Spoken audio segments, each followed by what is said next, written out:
अस्सलाम वालेकुम जी, क्या हाल है मेरे भरावो? ठीक हो? तबीयत से ठीक है? फिट फाट हो? तो मैं थोड़ा अपना पिंड मुंडा जनाब अज आप गल करसो हुमैरा असगर के बारे में। ठीक है, वीडियो एंड तक देखनी और पूरी देखनी है। जिन्हें भरावान ने हाले तक मेरा चैनल सबसक्राइब नहीं किया, मेहरबानी करके चैनल सबसक्राइब कर लो, वीडियो लाइक कर लो और शेयर तो जरूर कराए।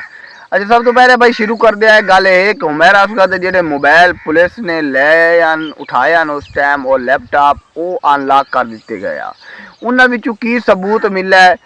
सब तो पहले कि व्हाट्सएप तो उन्होंने सबूत मिला है कि 10 बंदियां हुमैरा असगर मैसेज कर दिए। सब तो पहले लिख दिए हेलो हेलो, उस तो बाद वो लिख दिए आई वांट टू टॉक, यानी कि मैं तेरे नाल गल करना चाहती है। लेकिन उन 10 बंदा ने कोई भी रिप्लाई नहीं दिता, किसी किस्म का कोई रिप्लाई नहीं दिता।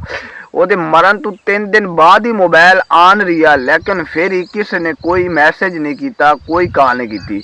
उन्होंने विचों ओदा एक अपना भाई, ठीक है, उन्हें भी उस मैसेज किया कि I want to talk, hello I want to talk, लेकिन उसने भी कोई रिप्लाई और कोई जवाब किसी किस्म का नहीं दिता। ये दुनिया कितनी जालिम हो चुकी है, कितनी बेदर्द हो चुकी है, कोई एहसास नहीं है। उस तो बाद वो भाई ने इतना एक सोचना चाहिए कि यार मेरी बहन है, मैनू मैसेज किया ताकि मैं कॉल कर लवा, आई वांट टू टॉक। हो सकता है कोई मुसीबत में होवे, कोई परेशानी में होवे।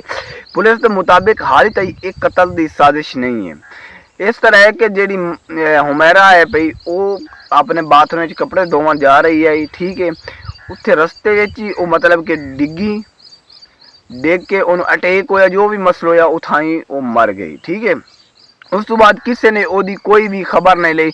मरण तो 3 दिन बाद ही ओदा मोबाइल आन रही है, लेकिन कोई भी मैसेज ओदा व्हाट्सएप ते जिन्हें 10 बंदिया ने उस आख्या आई वांट टू टॉक, किसी ने जवाब नहीं दिता।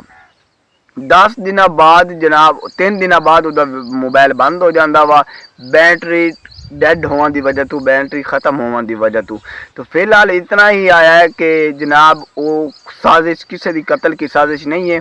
उस मतलब कि परेशानी में अकेली एक खतून अकेली रही है, अखील वो अखराजात हुसन ओदे मतलब कि कुछ हुसन मकान मालिक नाल ओदा कोई किराए दे मामला चलता पिया। इस तरह नाल कोई मेरे हिसाब के मुताबिक ही उस टेंशन नहीं, उसी टेंशन की वजह तो जेरी वजह तो उन्होंने अटैक हो गया, अटैक होने की वजह तो वो बेचारी मौके पर मर गई।